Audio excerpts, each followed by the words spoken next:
Here to studio. Remember, I promised that I have Joanne Mwangi, who is the Group CEO of the Professional Marketing Services. Thank you for your time. Thank you, Betty. Great it's to great see to be you. here. Yeah, and I've been looking forward to this conversation because it's outside the politics that we've been talking about since January. And really, this is one to, first of all, how badly are we doing as a country with regards to just how this electioneering period has affected our economy? I think, Betty, it cannot be overemphasized that the political climate has had a negative impact on the economic space. Right.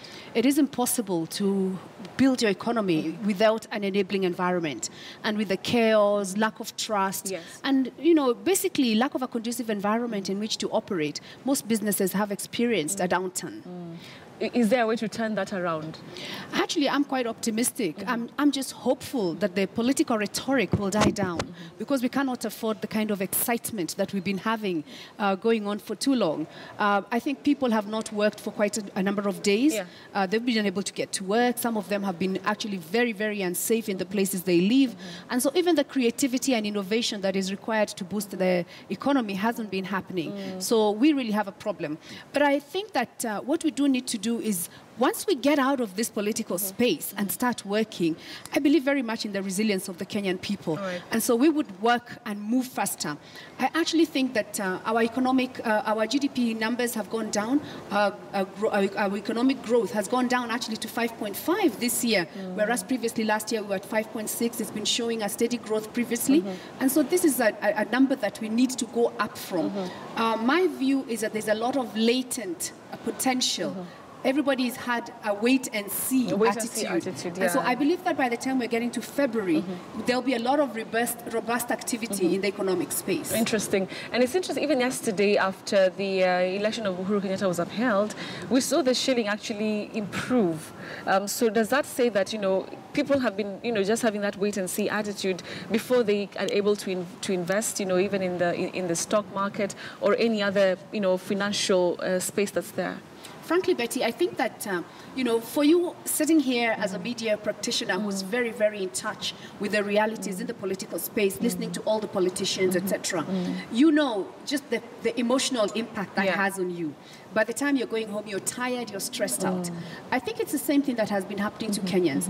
And so everybody was in that stage of, we no longer actually really, really care. We just want a finality to this matter. People are ready to move on. People are tired of this space we've been in. And so I think yesterday was almost like an exhale moment. And that's why you saw that. I think the other thing that you will notice that happened yesterday is that there was a lot of silence, which is interesting. Well, when you say silence, what do you mean? I mean that if you hit the roads and drove around, the roads were clear. There was nothing much happening in terms of any political excitement. And so people actually got back to work. A lot of people had worried about going to the office yesterday. They were wondering what's going to happen. But once suddenly everybody said, I'm going to go and see. And we worked a full day. And that's how now the economy starts being rebuilt. All right. But coming to the political environment, and we cannot really ignore the fact that maybe we're not completely out of this, political environment just yet, especially with NASA coming in to say that, we're not done yet. This is actually the beginning. This is actually the start. So how are we going to be seeing, like investors reacting to this? Will they still, go ahead and, come into the country and invest, in businesses here, set up businesses? Or will we still have a wait and see attitude until, completely we have the storm goes off completely? I think, Betty, this is somewhere where that all of us, it behoves us as Kenyans to think of the bigger picture. Because politics is only one side of Kenya. We've got politics, we've got the economy, we've got the social, we've got so many facets of Kenya. And unfortunately, right now, the political facet is taking too big a chunk of the national dialogue and also of our image. When you think of the Kenyan image out there, we've always had a very positive image. I mean, I'm a branding expert, and in communication, the one thing we've done is to make sure that Kenya looks great. Now, when you talk of Kenya out there, most people knew Kenya for the sports, for the beautiful safaris, Right. for the tourism, etc. But suddenly we're introducing a new narrative that is absolutely negative.